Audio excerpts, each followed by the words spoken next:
Hi everyone, and welcome back to Africa Sports Podcast.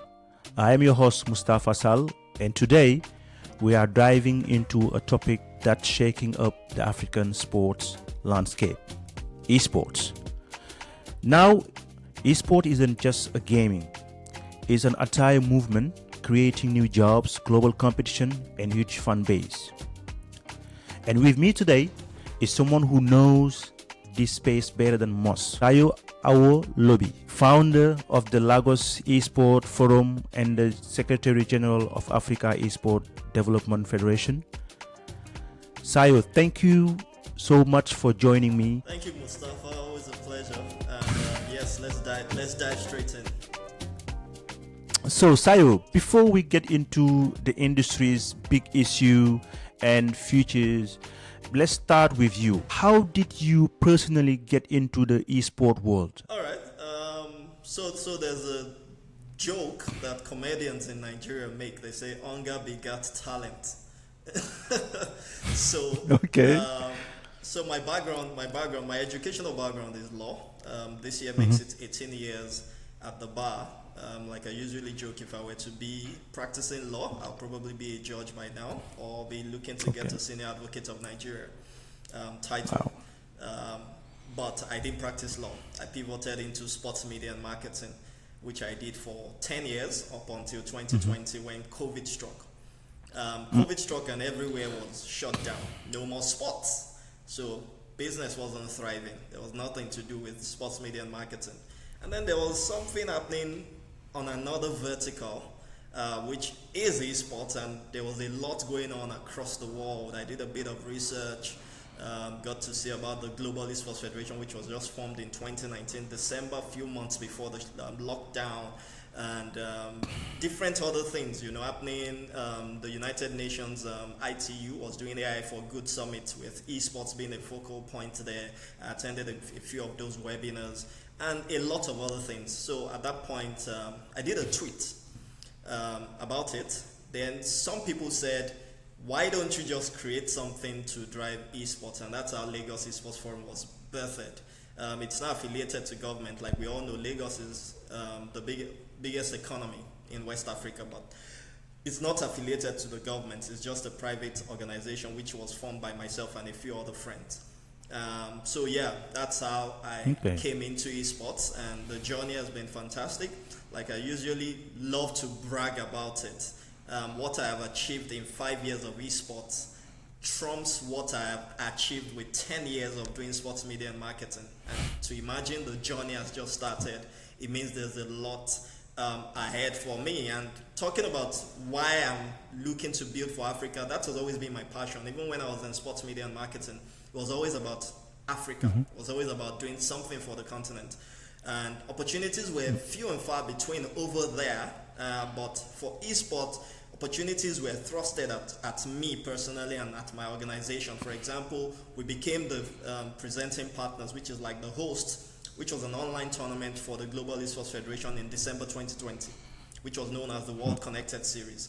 We had about 80-something teams, 80 plus teams from 15 countries participate in the Call of Duty Mobile on that title. That means on the average, each team has 5 players, which means we engaged close to 500 African youth in that. That was a stellar performance for us. That was a feather to our cap that we were proud to do. So opportunities has always come for me to create something for Africa, which has always been my desire and my passion. So it was a case of opportunity meeting preparation. And that's why I keep building for Africa and would continue to build for Africa with a global out view. We want to build not to stay here, we want to build here so that we'll take our talents, our people out there to do exploits. That's really cool, hearing how your personal passion becomes something much bigger. But my question is, which game or platform have been the biggest driver of growth, especially with mobile gaming? So first of all, I'll commend you for mentioning mobile gaming. In Africa, we're quick to think that the title, which is known as FIFA before, now known as FC, produced by EAFC, is the most popular title. But the truth is that does not even have as many players as some of the mobile titles I would mention, and I'm talking PUBG Mobile and Call of Duty Mobile. And recently we're beginning to see the addition of the likes of Mobile Legend Bang Bang and a few other mobile titles which are growing in leaps and bounds. So more than anything, mobile titles are actually pushing a lot on the core side. On the casual side also, we have this going on where you would see Candy Crush. I'm sure you know about Candy Crush.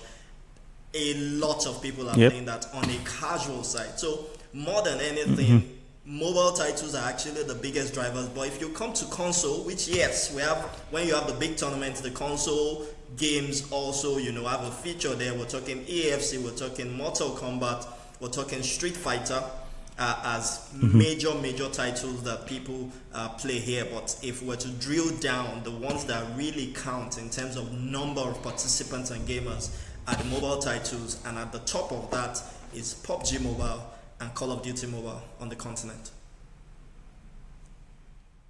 Honestly, I know people who cannot go a day without FIFA Mobile or PUBG Mobile that you just said right now.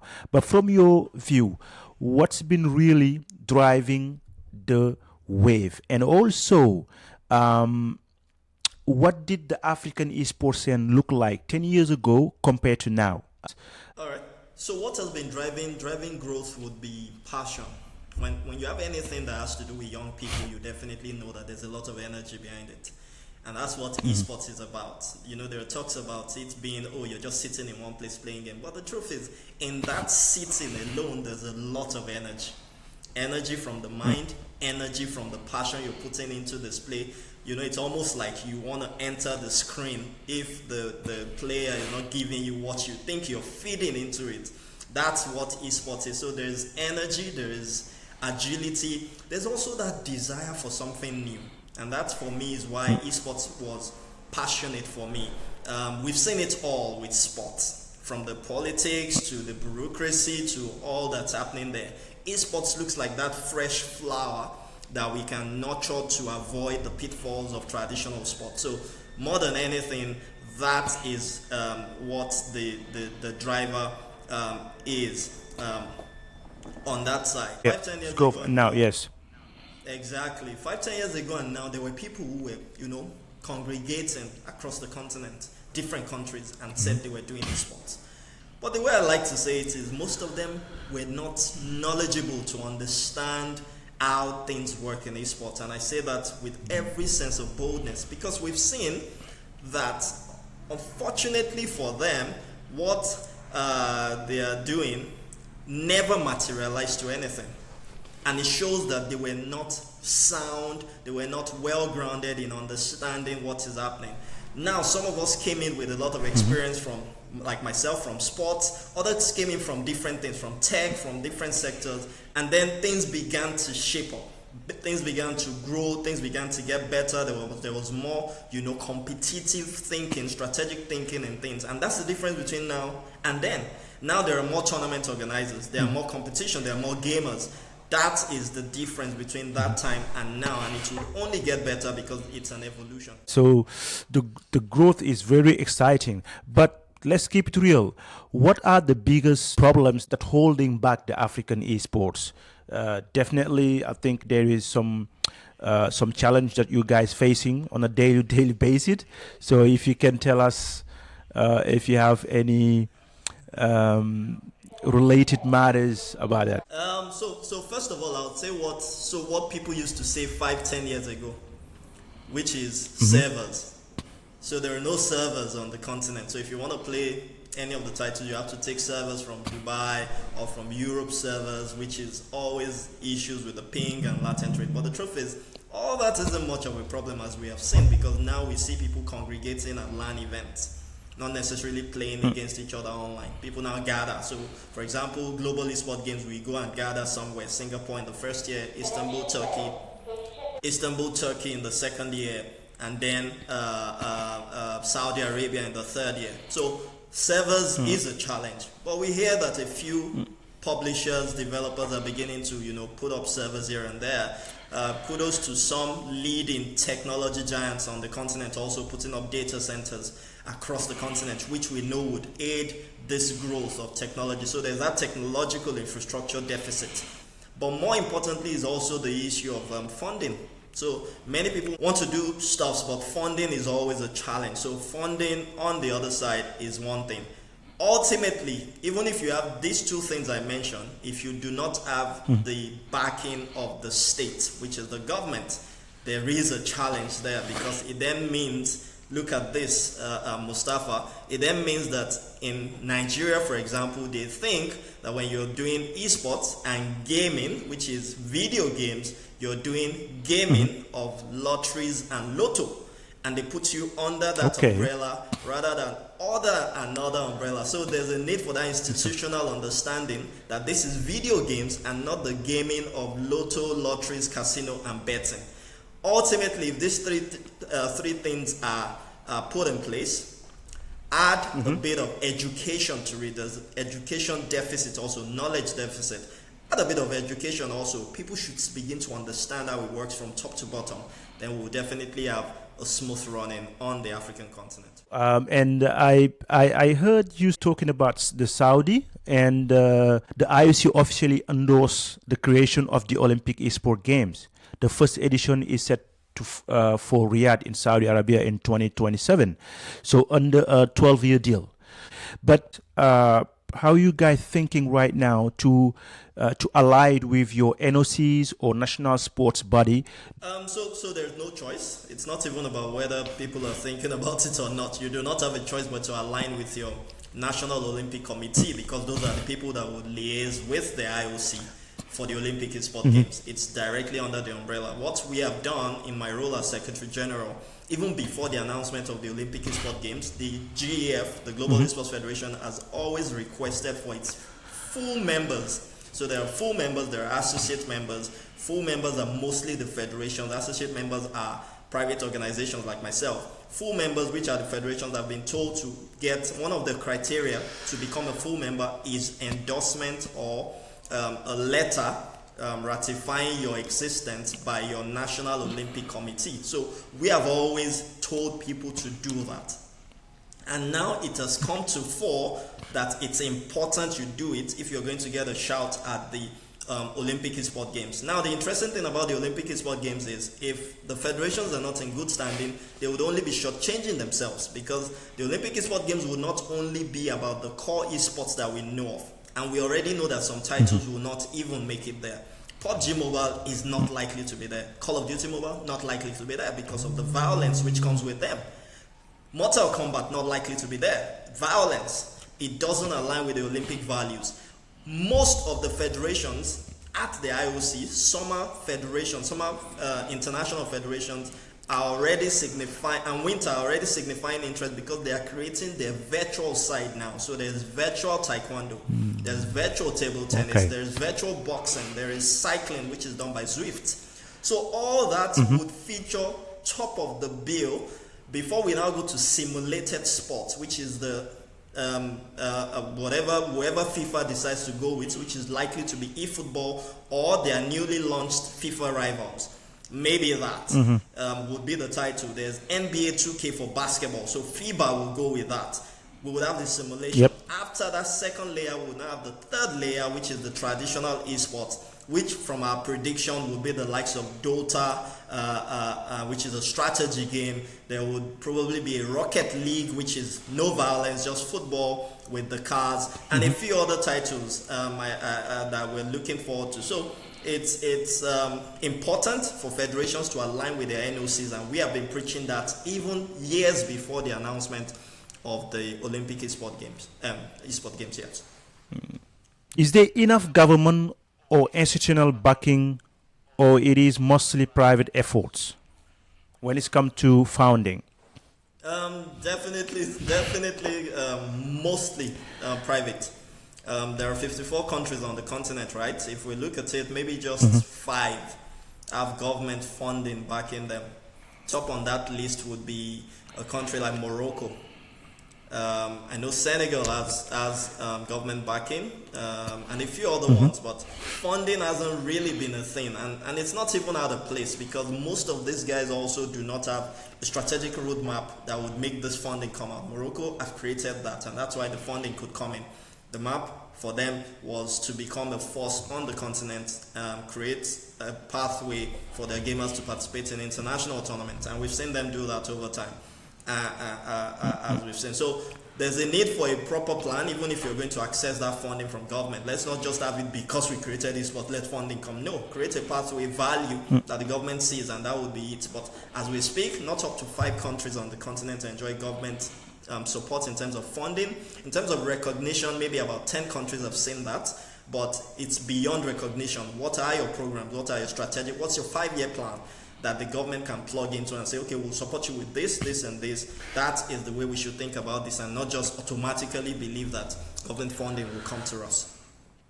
And my next question will be, what trends or new initiative are you most exciting about right now? Are you guys having any plan for the future to launch initiative or program? Yeah. So I'm excited about the Olympic Esports Games.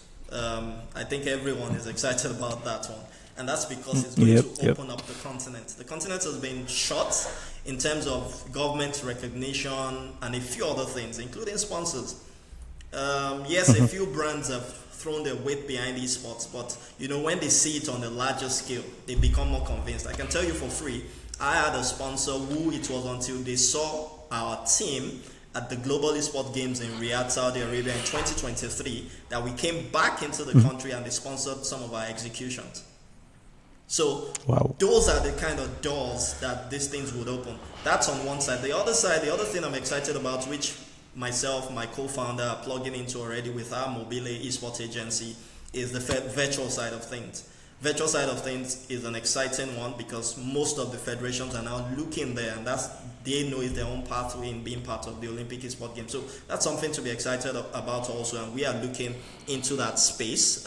We already have a few partnerships for virtual taekwondo.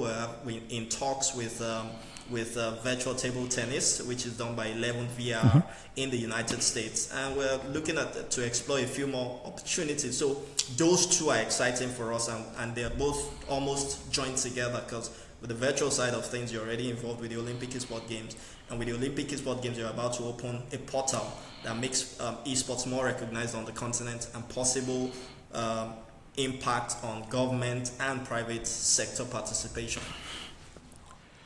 Yes, I think also Africa leagues, if it's already existing, could replicate similar sport strategy. Because, for example, for the Summer Esports World Cup in Riyadh, is breaking records like $70 million prize pool over 25 games, including chess and Valorant, and a dedicated of $25 million club support fund. So I don't know if maybe it's a new era or even a new sports for some NOCs or some governments to know. But to be honest with you, based on the numbers, it's something that maybe the African leagues or African Confederation can maybe replicate as a strategy. So it's even more of there's yet to be an African imprint at the Esports World Cup. I'm sure you know that. No team that I know of African origin that is there. That is a shame. Yes, the organizers need to do maybe a bit of sensitization and support for the continent, but I'm not one to preach for aid. I'd rather preach a collaboration. I'd rather preach that you bring value to the table. So we don't necessarily need you to send aid. If we're doing that, then we're falling into the trap of all that has happened in other sectors before now. So like my always. Message, like always, my message would be to private entities, because the Esports World Cup is a private initiative. Forget the fact that they call it the World Cup. It's even more to have been known as a Club World Cup, because it's clubs that play it, not necessarily national teams. for it to be called the World Cup, but all that is nomenclature. We know what it is all about. I think it's more of a concentration or concern for private organizations to create teams that would be professionally run. I just told you about 89 teams from 15 countries playing in our Call of Duty Mobile. You would be shocked that the ones from Nigeria, now let me use those ones as an example because that's where I'm based. As we speak, none of them exist anymore as a team. So, but we have people who want some good money they could have used to brand themselves and build on their team structure and a lot of other things. But what do? They get the money, share it, and use it to enjoy the Christmas. So there's a need for a proper team structure before we can even conceive a league. We built a league in the past. You can check it on YouTube, Africa Mobile Community League. And we were going to expand it beyond Call of Duty to other mobile titles, but sponsorship and a few other challenges. Our plan was to ensure that those guys were running professionally. It's so bad that they have teams and they don't have their headshots of their players, so that you can even identify players and know, this is this person. And we create that whole ecosystem at that time. That is missing here. That funding you talked about, the club support fund from the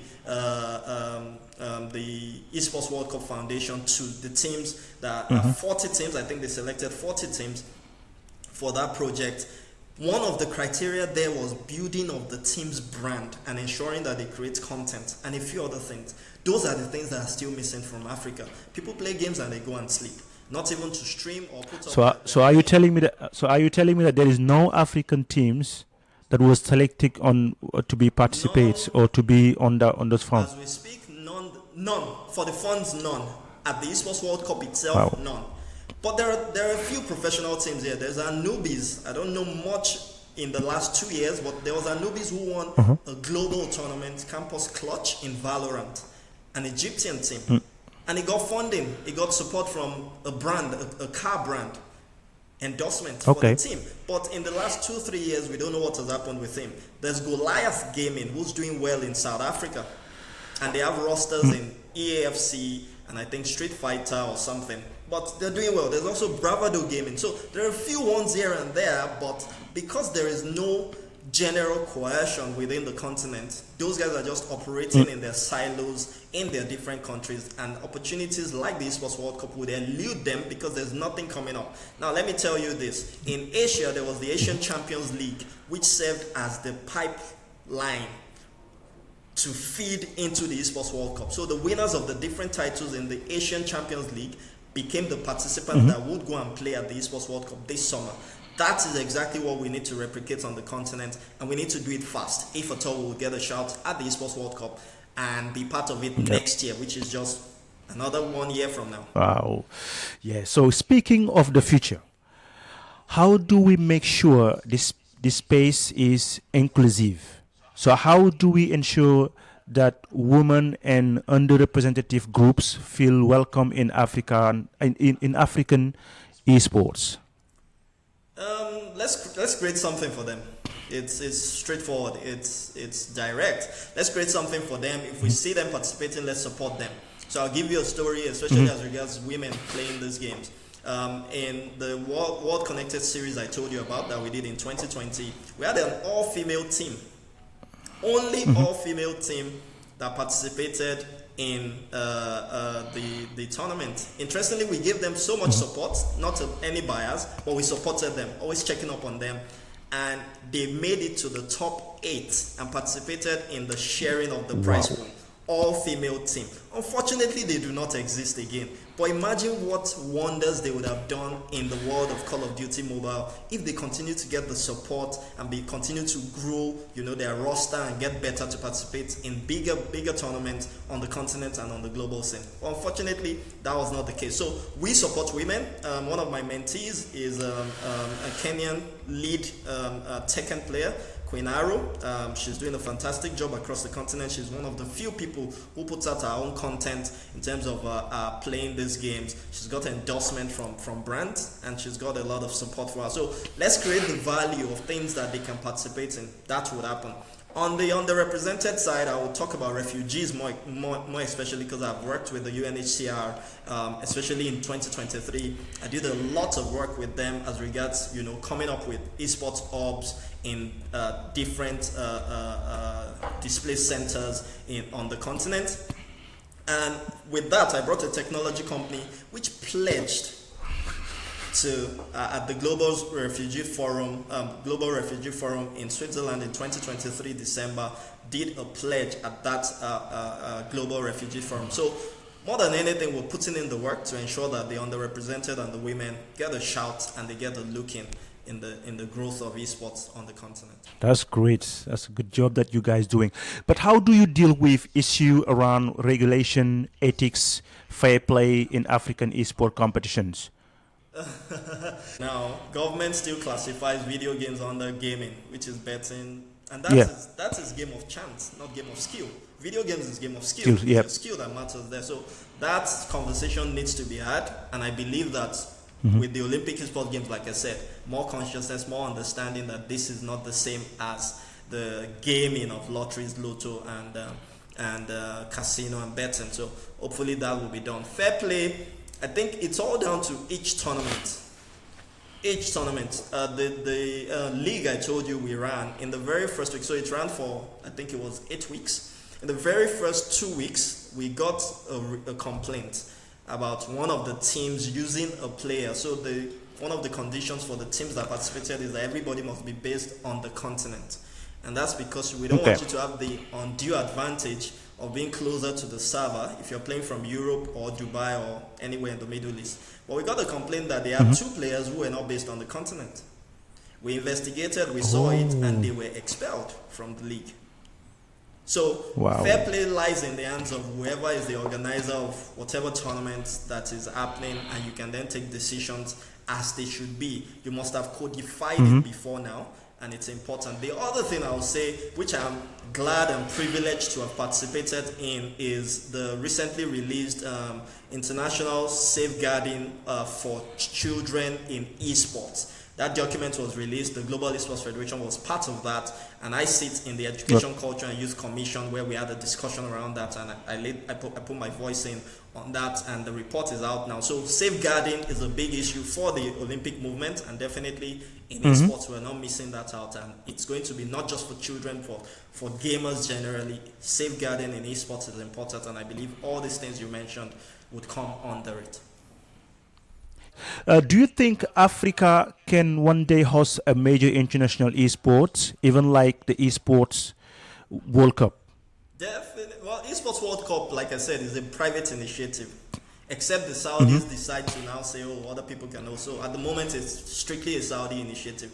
But talking about an international, a major international esports tournament, definitely. Let's not forget, just next year we would see the Youth Olympic Games, come to Dakar, Senegal. Dakar. We know Nigeria is pitching to host the Commonwealth Games in 2030. Yes, trust me, I see it happening even before the next 5-10 years. Major esports tournament would come to the continent, and lots of people from around the world will converge here, and we'll see it happen. Keeping my fingers crossed to see it happen in Nigeria, though. Yeah, finger crossed. Finger crossed. So what's the most powerful and emotional moment you have experienced in your journey building the esports in your country or in Africa in general? Most powerful moment would be in Malawi in 2022. And I think I'll send you that picture. There was a picture of a guy who was watching the match, and that picture still, rings in my head when I want to talk about esports on the continent. The passion of that fan. He was not even the player, but the excitement he had and the excitement of the people around him, that is one powerful moment for me. And what Malawi taught me was the fact that you can't even underrate any country. I tell you what, we were very conservative when we went to Malawi to create the African Esports Championships for Southern African region. So we do this in partnership with the African Union Sports Council Region 5. We're doing another one in Namibia in July this year. Now, we were like, oh, let's be conservative. It's Malawi. They would not turn up, or they might not turn up. It might not be much people. And we had a very conservative venue that would seat 150 people. Right? Would you believe that before we even started, the hall was packed full, and we had to put people outside that they could not come in because of safeguarding and safety of everyone, health concerns for everyone in who are already seated in that place. Now that shows us that if we had an expanded location that could sit 200, 250, maybe 300 and more, we would have filled the hall out and people would have sat down. So those are powerful moments for me that can never leave me, especially because it was our first execution by the Global Esports Federation through the Africa Esports Development Federation on the continent, and we're looking to build on that. Yeah, that's nice to hear that. At least there is some positive vibes that's going around. Yes. But if you could go back in time and give your younger self one piece of advice about entering this industry, what would it be? Do it. You should have done it earlier. So the truth is, while I was doing sports media and marketing, the 10 years I spent in sports media and marketing, there were people who were getting licensed. Even though I didn't see it as it mattered or something, but I just paid, half measures to read. I'll support them as a media person, host their events for them, talk about it on radio sometimes. But I never felt like esports gaming because I was just playing games at home. So maybe I would have entered earlier, years ahead of COVID. I think that would have set me. But truth is, I'm grateful to God, grateful to mentors, grateful to friends who have helped me make some huge strides over the past 5 years. But that would have been my advice: get in earlier, because it's an industry that is set to shake the whole world. Another question. This is maybe a little bit like personal. What's the one value that guide you no matter how uncertain or challenging things becomes? That value that you carry with you every time. So I'm a believer. Both spiritually and in my ability to surmount hurdles. That's the way I live my life, from getting my law degree to being called to the Nigerian bar. Starting out in sports. I started out in sports media and marketing without any formal training. I just did it. I just went to the TV station and I told them I want to analyze on the station, and said I can also create content. And they said, okay, we need a content person, but the analysis we don't know. But by the time they hired me, my first job on TV, the guy who was meant to do sports said, oh, you have to give notice. We were hired together, and he said, oh, I have to give 2 weeks notice and go back to another town. He was from another town. He said, I have to go back and give them, clean things up for 2 weeks. And they said, so who will be handling this while you're away? And they said, oh, this guy said he can do sports analysis. Put him in. And I did it for 2 weeks. And by the time I did it for 2 weeks, they didn't even care whether the guy came back or not. Wow! But who inspired you when you were just starting out? Because what you're telling me is a really a good quality that you have. So just going for the challenge, make sure you make it happen. Yeah. So it's funny that I never had a mentor getting into sports media and marketing. I just listened to people. So I had role models. There were people on radio, on TV at the time who I saw here in Nigeria, who were doing it so well. One of them, fortunately, is late now, but I'm glad that I connected with him before he passed on. His name is Deji Tinubu. He's a solid analyst of football and other sports. Him and his partners then, Deji Omotoyinbo, Bode Oguntoyi, were like the marquee guys, on radio, on TV at the time that we were all watching. Funny thing, I wanted to work with the organization, but for some reason it didn't happen. But I, worked elsewhere, and we were peers. We became peers, as it is, even though they were senior colleagues in the industry, and they see me and commend what I was doing on radio, TV with my own colleagues on the other side. So, those role models, yes. No mentor, not really anybody. I was just self-inspired. And I always told myself I didn't want to practice law. So it's either I go hungry or there's hunger to be begotten. So I said hunger begat talent when we started this podcast, and that's what happened exactly. All right. So, what's the one key piece of advice you would give to a young African gamer or an entrepreneur? Two things. One thing that cuts across both is education.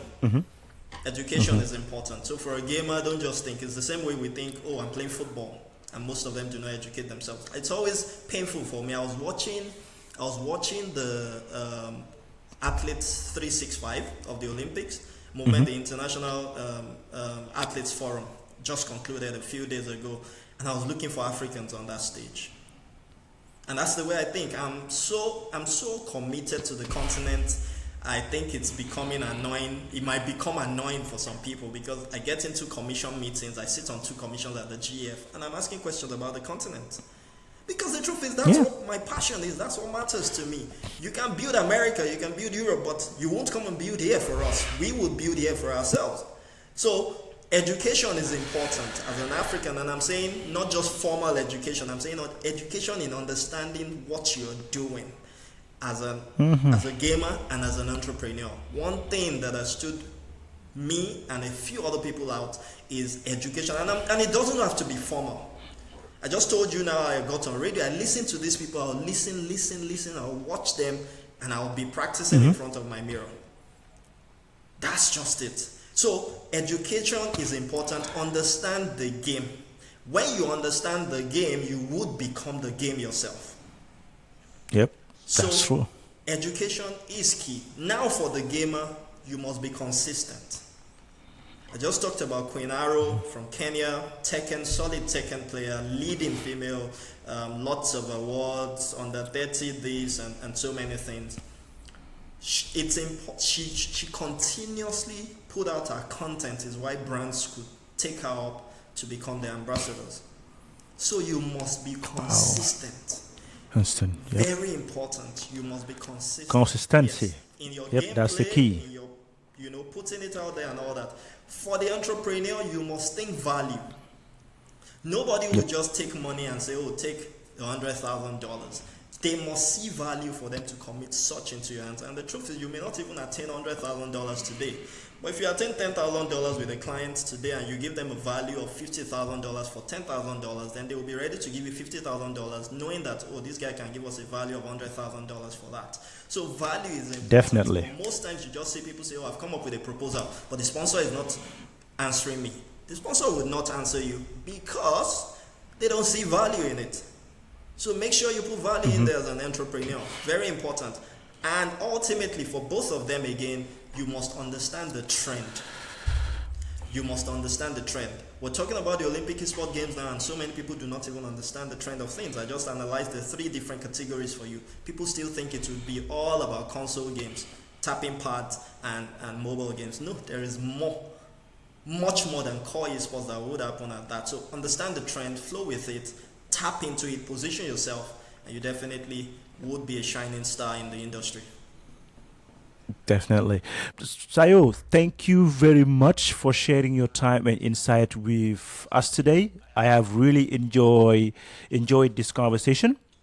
Same here. But I have a final quick question, which is where can listeners can follow your work or connect with the Lagos Esports Forum? And also one last thing, if you had to sum up the spirit of Africa's esports revolution in just one sentence, what will it be as your last word?